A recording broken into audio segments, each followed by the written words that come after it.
Some directors' biggest flops were so bad, even they couldn't defend them.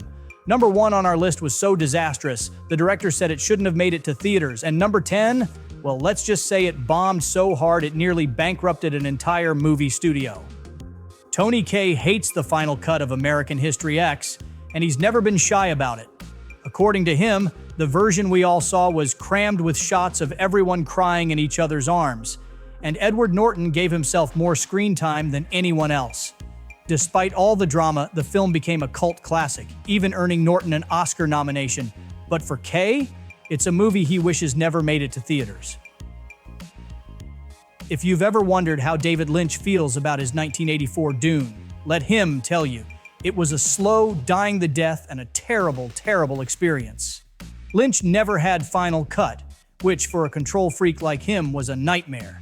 Despite loving his cast and crew, the studio's meddling turned Dune into one of his biggest failures, at least in his eyes.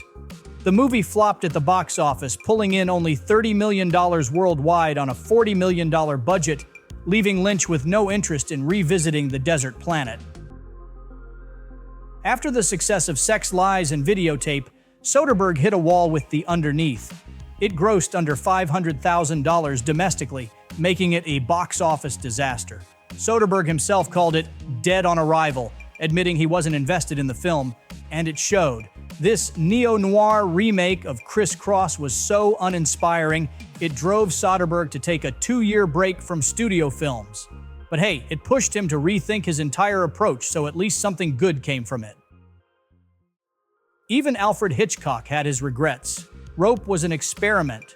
Shot to look like one continuous take, it was more of a technical stunt than a story-driven film. Hitchcock himself admitted, "I undertook Rope as a stunt. As an experiment, it may be forgiven." While Rope has since found a fan base, Hitchcock wasn't thrilled with the outcome, calling it more of a curiosity than a true success. It didn't exactly bomb, but was far from a hit compared to his later works. Batman and Robin is widely considered one of the worst superhero films ever made, and even Joel Schumacher knows it. He desperately wanted to make a dark, gritty Batman movie, but the studio had other plans. Instead, he was left catering to toy manufacturers and pushing a campy, neon-drenched nightmare onto the screen. Schumacher later admitted, "No one is more envious of Chris Nolan than I am," wishing he'd had the chance to do what Nolan did with the Dark Knight trilogy. The film pulled in $238 million, but fans, critics, cast, and director trashed it. Fincher has made some iconic films, but Alien 3? Not one of them. In fact, he's still furious about it. "No one hated it more than me," he said, and he wasn't just being dramatic. Studio interference and a rushed production led to a final product he didn't want to be associated with. The movie pulled in $159 million worldwide, but Fincher was so unhappy with it, he rarely talks about it. Imagine making a movie that you agree sucked. That's Alien 3 for Fincher. Hannah and Her Sisters may have been a critical and box office success, earning $40 million on a $6.4 million budget, but Woody Allen wasn't satisfied. He later said, "Hannah was a big disappointment, feeling like he had to compromise on the ending to keep it upbeat.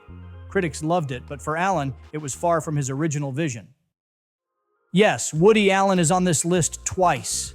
He famously hates Annie Hall, a movie that won 4 Oscars, including Best Picture. The original concept was supposed to be more experimental, with a focus on the inner workings of the main character's mind. But the relationship between Allen and Diane Keaton stole the show, and Allen wasn't happy about it. He called the film completely incoherent compared to his original idea, but fans clearly disagreed. The movie raked in $333 million worldwide. But Spielberg? Not a fan. He's called it too dark, too subterranean, and much too horrific. And yeah, he wasn't wrong. The heart-ripping scene alone pushed boundaries and helped spark the creation of the PG-13 rating. Despite all the mayhem, the film still snagged an Oscar for Best Visual Effects, but for Spielberg, this one's the black sheep of the franchise. Heaven's Gate is infamous for being one of Hollywood's biggest flops, and Michael Cimino is brutally honest about it.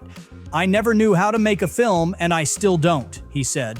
the movie's production spiraled out of control, with Cimino's perfectionism causing massive delays and budget overruns.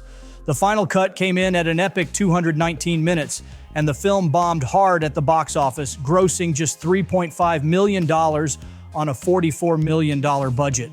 Its failure was so catastrophic that it nearly bankrupted United Artists. Even a legend like Stanley Kubrick had his early misfires. Fear and Desire was his first feature, and he called it a bumbling amateur film exercise. In typical Kubrick fashion, he didn't mince words about his disappointment. The film was shot on a shoestring budget of $53,000. But Kubrick was so embarrassed by it that he tried to pull it from circulation.